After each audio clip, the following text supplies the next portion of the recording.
नमस्कार, आज का बाजार में आपका स्वागत है। मैं हूं आपके साथ पूजा त्रिपाठी और आप देख रहे हैं ईटी नाउ स्वदेश। और इस शो में हम आगे आपको बताएंगे कि आज दिन भर बाजार में किस तरह का कारोबार रहा, दिन के दौरान अहम खबरें कौन कौन सी आई, नतीजे कौन से आए और इसके अलावा मार्केट एक्सपर्ट्स के क्या व्यू बन रहे हैं बाजार पर, ये भी हम आपको आगे बताएंगे। लेकिन सबसे पहले नजर डाल लेते हैं आज के प्रदर्शन पर। और बाजार में आज हमने देखा कि लगातार 2 दिनों की तेजी पर ब्रेक लगा। निफ्टी करीब 60 अंक गिरकर 18,100 के पार बंद हुआ। हालांकि कमजोरी और भी ज्यादा थी, लेकिन फिर निचले स्तरों से हल्की रिकवरी भी हमने देखने को मिली और जो क्लोजिंग हुई है वो 18,100 के ऊपर ही देखने को मिली है। सेंसेक्स में 236 अंकों की वीकनेस और बैंक निफ्टी में भी करीब 130 अंकों की गिरावट देखने को मिली। और वहीं एफएमसीजी, ऑटो, मेटल और एनर्जी शेयरों में आज दबाव बनाया। इसके अलावा आज पूरा मार्केट का सेटअप कैसा था ये एक बार देख लेते हैं और डिम्पी हमारे साथ जुड़ चुके हैं पूरी जानकारी लेकर। डिम्पी बताइए। आज मार्केट एक पूरी तरह से एक रेंज के अंदर रहा और रेंज से बाहर ही नहीं निकल पाया। मार्केट के पास 2 दिन के शॉर्ट कवरिंग से अच्छा बेस बन गया था, जो कि अब 17,800 से 18,000 की तरफ शिफ्ट हुआ है। लेकिन मार्केट यहाँ पे आकर थोड़ा थक रहा है, या फिर ये कहें थोड़ा हेजिटेट कर रहे हैं ट्रेडर्स और आगे पोजीशंस बनाने में। शॉर्ट कवरिंग की बदौलत 18,000 का बेस आज भी बरकरार था मार्केट के अंदर, लेकिन उसके बाद की फोर्स मार्केट के अंदर एब्सेंट है। आज जिन शेयर्स ने मार्केट की थोड़ी हेल्प की, पहले मैं जरा वो आपके सामने रखता हूँ। उसमें कोल इंडिया है, साथ ही यूपीएल है, ओएनजीसी है। ओएनजीसी तो क्रूड की वजह से भी अच्छा थोड़ा चल रहा है और साथ ही इसने 150 का स्ट्रॉन्ग बेस बना लिया। यूपीएल के अंदर बजट का थोड़ा ट्रिगर है कि हो सकता है केमिकल स्टॉक्स के अंदर सरकार कुछ अनाउंसमेंट्स कर दे, इसलिए ज़्यादातर केमिकल्स की कंपनीज चल रही हैं। टाटा स्टील के अंदर मेटल्स का पुल बैक चल रहा है, तो ये अगुवाई कर रहा है मेटल कंपनीज की।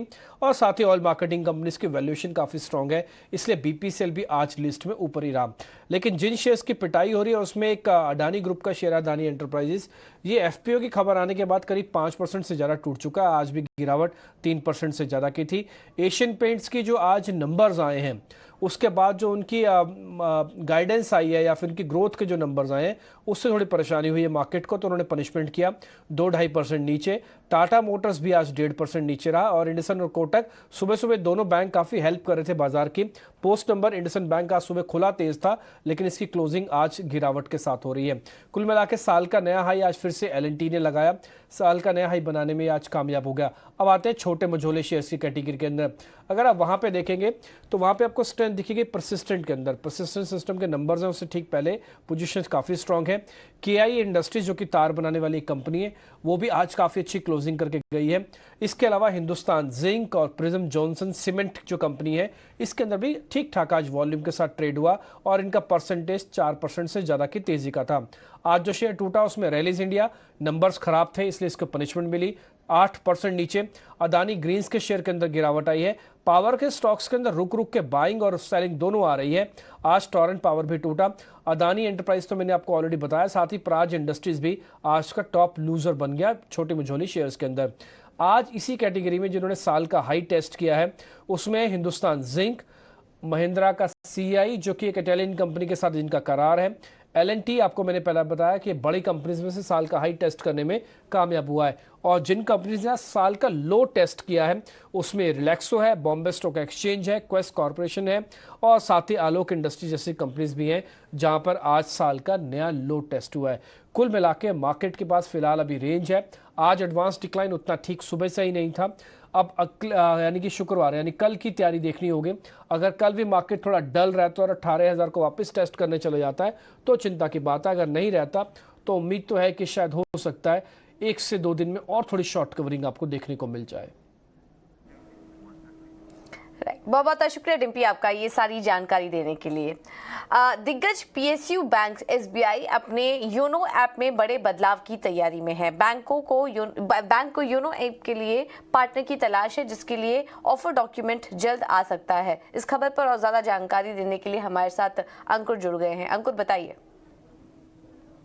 जी हाँ, state bank of India YONO को रिवैम्प करना चाहता है, लेकिन अब ये खुद अकेले नहीं करेगा बल्कि पार्टनरशिप के साथ। हमें जो जानकारी मिली है उसके मुताबिक स्टेट बैंक ऑफ इंडिया ने इसके लिए पार्टनर को तलाशना शुरू कर दिया है और अगले 7 साल के लिए ये कॉन्ट्रैक्ट किसी फर्म को दिया जा सकता है। सूत्र हमें यही बता रहे हैं कि एक ऑफर डॉक्यूमेंट निकाला जाएगा 21 जनवरी तक और यहाँ पर जो बिडर्स हैं वो अपनी बिड्स को 15 मार्च 2023 तक सबमिट कर सकते हैं।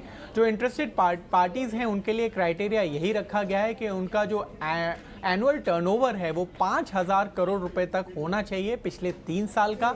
और साथ ही साथ अगर योनो के प्लेटफॉर्म की बात करें तो Q2 of current financial year के नंबर्स तक 62% जो सेविंग्स अकाउंट थे वो योनो पर खोले गए थे। तो SBI का प्लान यही है कि आगे जो योनो है उसको डेवलप किया जाए, लेकिन खुद नहीं बल्कि पार्टनर्स के साथ। और इरादा यही है कि इसी फाइनेंशियल ईयर में ये पार्टनर को तलाश किया जाए और ये प्रक्रिया पूरी कर ली जाए। शुक्रिया अंकुर ये जानकारी देने के लिए। बाकी बढ़ते हैं और कुछ नतीजों पर फोकस करते हैं। और कल दिग्गज कंपनी रिलायंस अपने नतीजे घोषित करने वाली है। नतीजों से क्या अनुमान है, कैसे रह सकते हैं नंबर्स, ये बताने के लिए सौमित हमारे साथ जुड़ चुके हैं। सौमित बताइए। कंसोलिडेटेड बेसिस पे आप देखेंगे तो रिलायंस इंडस्ट्री से एक decent set of numbers expected है। भले ही कंपनी के जो रेवेन्यूज हैं वो 5% लोअर हो सकता है सिक्वेंशियल बेसिस, बट एबिटा करीब 8% से ग्रो करने की एक्सपेक्टेशंस है। मार्जिन्स करीब 15.5% आ सकती है और नेट प्रॉफिट अगर आप देखेंगे तो सिक्वेंशियल बेसिस पे करीब 17% हायर होने की एक्सपेक्टेशंस है। अब अगर सेगमेंट वाइज परफॉर्मेंस आप देखें तो रिटेल बिजनेस का जो रेवेन्यू और एबिटा है वो करीब 7 to 8% ग्रो कर सकता है, क्योंकि फुटप्रिंट ज़्यादा थे, स्टोर एक्सपेंशन हुआ था और ऑपरेटिंग लेवरेज बेनिफिट भी कंपनी को मिल सकता है। उसी के साथ अगर आप O2C सेगमेंट देखेंगे तो उसका जो एबिटा है वो करीब 6% हायर होगा, क्योंकि ड्यूरिंग द क्वार्टर जो स्पेशल इकोनॉमिक जोन है उस पे से एक्सपोर्ट टैक्स को निकाल दिया गया था। और ऑन अ रिलेटिव बेसिस भी अगर आप देखेंगे तो विंडफॉल टैक्स का जो इम्पैक्ट था वो कम था थर्ड क्वार्टर में। अब अगर हम oil and gas exploration business की बात करें तो वहाँ पे 22% ग्रोथ एक्सपेक्टेड है, क्योंकि थर्ड क्वार्टर ऑफ FY23 में गैस प्राइसेस भी हायर थे और गैस की प्रोडक्शन भी हायर हुई थी कंपनी के लिए, और इसी कारण strong 22% growth oil and gas exploration business में एक्सपेक्टेड है थर्ड क्वार्टर में रिलायंस इंडस्ट्रीज से। सौमित इसके अलावा ये भी बताइए रिलायंस जियो के नंबर्स कैसे रह सकते हैं? अब अगर आप रिलायंस जियो की अगर हम बात करें तो वहाँ पे जो रेवेन्यू ग्रोथ है वो 4% होगा ना। ये रेवेन्यू ग्रोथ जो है वो स्लोएस्ट रेवेन्यू ग्रोथ होगा कंपनी के लिए पिछले 7 क्वार्टर में, क्योंकि आरपू ग्रोथ लोअर है और सब्सक्राइबर एडिशंस भी जो हुई है वो ऑन अ कंपैरेटिव बेसिस कम हुई है। अब भले ही सब्सक्राइबर एडिशन कम हुई है, बट पिछले 3 कंसेक्यूटिव क्वार्टर से कंपनी ने सब्सक्राइबर्स ऐड किए हैं और थर्ड क्वार्टर में जो सब्सक्राइबर का नंबर है वो करीब 43 करोड़ के आसपास आने की एक्सपेक्टेशंस है। अब एबिटा की अगर हम बात करें तो उस पर करीब 6% की ग्रोथ एक्सपेक्टेड है कंपनी से, और इसका कारण पहला तो ये है कि जो रेसिडुअल बेनिफिट होगा लोअर स्पेक्ट्रम यूसेज चार्जेस का, उसका एक बेनिफिट आ जाएगा, और उसी के साथ जो आरपू में 2% की ग्रोथ होगी उसके कारण एबिटा में ये 6% की ग्रोथ एक्सपेक्टेड है एनालिस्ट को। बट अगर आप देखेंगे तो नेट प्रॉफिट ग्रोथ जो एक्सपेक्टेशंस है वो कम है एबिटा ग्रोथ के सामने, और उसके पीछे का रीज़न ये है कि थर्ड क्वार्टर में कंपनी की जो फाइनेंस कॉस्ट होगी वो हायर होगी, क्योंकि कंपनी ने स्पेक्ट्रम ली थी, जिसकी वजह से उनका डेट बढ़ गया था और फाइनेंस कॉस्ट भी थर्ड क्वार्टर में शायद हायर आ सकता है। उसके रिजल्ट्स के अलावा अगर आप देखें तो कौन सी चीज़ों पे ध्यान रखनी होगी, पहले तो कंपनी के नेट डेट लेवल्स कहाँ पे है, कैसे इन्वेस्टमेंट्स कर रहे हैं वो रिटेल और न्यू एनर्जी बिजनेस में। उसी के साथ कंपनी ने पहले अपडेट किया था कि वो फाइनेंशियल बिजनेस को डीमर्ज करेंगे, तो उस पर क्या अपडेट आ रहे हैं वो भी ध्यान में रखना होगा। उसी के साथ आरपू ट्रेजेक्ट्री कैसे जा रही है, कंपनी की क्या कॉमेंट्री आ रही है फाइबर को लेके ग्रोथ करने की, और 5G को वो कैसे मोनेटाइज कर सकते हैं आगे चलते, इन चीज़ों पर ध्यान रखना होगा रिलायंस इंडस्ट्रीज के रिजल्ट्स में। बहुत बहुत शुक्रिया सौमित आपका ये जानकारी देने के लिए। रिलायंस के अलावा कल HDFC लाइफ भी अपने नतीजे घोषित करने वाली है, और नंबर्स कैसे रह सकते हैं HDFC लाइफ के ये बताने के लिए हर्ष मौजूद हैं। हर्ष बताइए। जी हाँ, तो HDFC लाइफ के नंबर्स काफ़ी अच्छे एक्सपेक्टेड है। जब हम ग्रॉस प्रीमियम इनकम को देखते हैं तो growth 28% year on year expected है। पैट नंबर भी 28% से बढ़ेगा, एटलीस्ट वही स्ट्रीट की एक्सपेक्टेशंस है। 350 करोड़ के आसपास वो पैट का नंबर आने की अपेक्षा है। जब VNB को देखें, अच्छा growth 26% VNB year on year basis पे 880 करोड़ पे वो VNB का नंबर, और ये VNB लार्जली आएगा एन्युइटी और नॉन पार में से भी एक अच्छा कंपोनेंट आने की एक्सपेक्टेशंस है। तो उसके वजह से जो अपना VNB मार्जिन्स है वो काफ़ी एलिवेटेड रहेंगे 27% पे। जब हमने Q1 वर्सेस Q2 के मार्जिन देखे, थोड़े टेपर देखे मार्जिन्स में, अब वापस एक बाउंस दिखेगा वो मार्जिन्स में, और वो लीड करेगा नॉन पार साइड से। जब सॉल्वेंसी रेशियो को देखेंगे तो वो स्लाइटली गिर जाएगा 210% पे, वो सॉल्वेंसी काफ़ी एलिवेटेड है, 206% पे वो सॉल्वेंसी एक्सपेक्टेड है। मॉनिटरेबल्स में ऑफ कोर्स परसिस्टेंसी रेशियो एक मॉनिटरेबल रहेगा। दिसंबर में हमने आपको बताया था कि HDFC लाइफ पुश कर रहा है परसिस्टेंसी को, तो वो और एजेंसी बिजनेस दोनों साइड पे क्या उसका कमेंट्री रहेगा, इन्वेस्टर्स की नज़र रहेगी। और दूसरा है कि एक्सपेंस रेशियो काफ़ी एलिवेटेड रहेगा, इन्वेस्टमेंट्स काफ़ी कर रहा है HDFC लाइफ और उसमें उसके वजह से एक्सपेंस रेशियो काफ़ी एलिवेटेड रहने की अपेक्षा है। तो ये सारी चीज़ें पे ध्यान रखनी होगी HDFC लाइफ के रिजल्ट से। बिल्कुल, बहुत बहुत शुक्रिया हर्ष आपका ये जानकारी देने के लिए।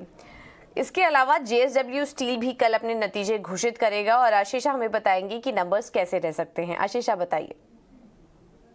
JSW स्टील के नतीजों की बात करें तो सीक्वेंशियल बेसिस पर टॉप लाइन में कॉन्ट्रैक्शन देखने को मिल सकता है।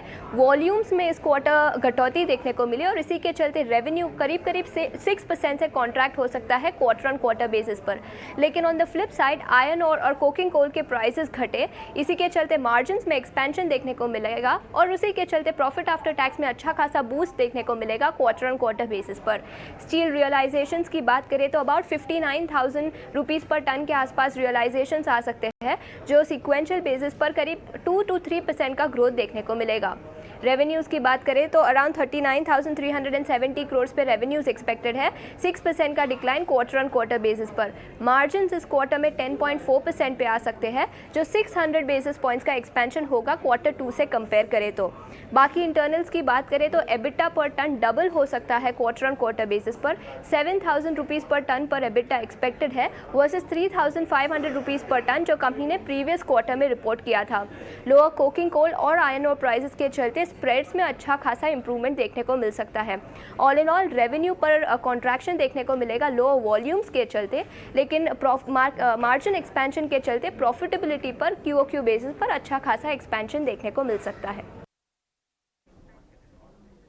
ठीक है, तो कमेंट्री क्या आती है, एक्सपेंशन फ्रंट पर वॉल्यूम आउटलुक कंपनी क्या शेयर करती है, इन तमाम बातों पर हमारी नजर रहेगी। चलिए अब आगे बढ़ते हैं और बजट से जुड़ी कुछ खबरों पर फोकस करते हैं। और सरकार बजट में कई नए फैक्टर्स के लिए PLI स्कीम का ऐलान कर सकती है। इस पर ज्यादा डिटेल्स के साथ प्रकाश प्रियदर्शी जुड़ चुके हैं। प्रकाश बताइए।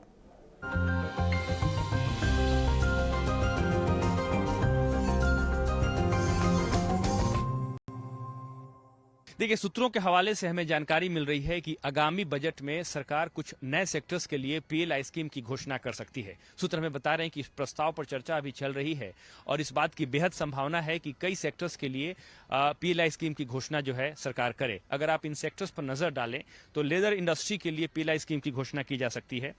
टॉयज की मैन्युफैक्चरिंग पर भी सरकार इंसेंटिव्स दे सकती है। वैरायटी ऑफ केमिकल्स हैं। इसके अलावा CGD सेक्टर में इस्तेमाल होने वाले जो इक्विपमेंट्स हैं उसके लिए भी PLI स्कीम की घोषणा हो सकती है। टेलीकॉम इंडस्ट्री में इस्तेमाल होने वाले जो स्पेसिफिक प्रोडक्ट्स हैं उसके लिए भी PLI स्कीम की घोषणा की जा सकती है। साथ ही साथ जो स्पेस बेस्ड टेक्नोलॉजी है उसके लिए भी PLI स्कीम की घोषणा सरकार कर सकती है। इसके अलावा सूत्र हमें यह भी बता रहे हैं कि जो मौजूदा PLI स्कीम है उसके दायरे को भी सरकार बढ़ा सकती है और ये दो तरीके से किया जाएगा। पहला तो ये कि जो फाइनेंशियल सपोर्ट है जो मौजूदा PLI स्कीम्स हैं उसको बढ़ाया जाएगा और इसमें करीब इसमें 20% से भी ज्यादा की बढ़ोतरी की जा सकती है। और इसकी जो सबसे बड़ी वजह है वो ये है कि on ground in PLI scheme पर काफी बेहतर रिस्पांस देखने को मिल रहा है। इसके अलावा जो इंसेंटिव्स का पीरियड है जो कि आमतौर पर 5 साल है उसको भी बढ़ाया जाएगा। मकसद ये है कि ज्यादा से ज्यादा कंपनियां इंसेंटिव्स का फायदा ले पाएं और जो मैन्युफैक्चरिंग साइज है उसको भी बढ़ाने में मदद मिले। जैसा कि आपको पता है कि सरकार ने अभी तक 14 सेक्टर्स के लिए PLI स्कीम की घोषणा की है, करीब 2 लाख करोड़ रुपए की भी घोषणा कर दी है। इसमें मोबाइल कंपोनेंट शामिल है, फार्मास्यूटिकल्स API है, सोलर PV मॉडल्स है, केमिस्ट्री सेल बैटरी है, ड्रोन्स है, स्पेशलिटी स्टील है। इसके अलावा कई ऐसे सेक्टर्स हैं जिसके लिए ऑलरेडी PLI स्कीम की घोषणा की जा चुकी है। और भारतीय बाजार पर outlook pharma, auto, telecom sector को लेकर हमारे सहयोगी अजय शर्मा ने कारमा कैपिटल के CIO ऋषभ सेठ से खास बातचीत की। आइए आपको सुनवा देते हैं उन्होंने और क्या कहा। हमको डोमेस्टिक सेंट्रिक फार्मा साइड ज्यादा पसंद है बिकॉज ये ज्यादा स्टेबल है। इसमें प्राइस वॉलेटिलिटी नहीं है जितना अगर आप US मार्केट वगैरह में देखें तो जो भाव में जो बढ़ोतरी और कमी आती है वो काफी ज्यादा है।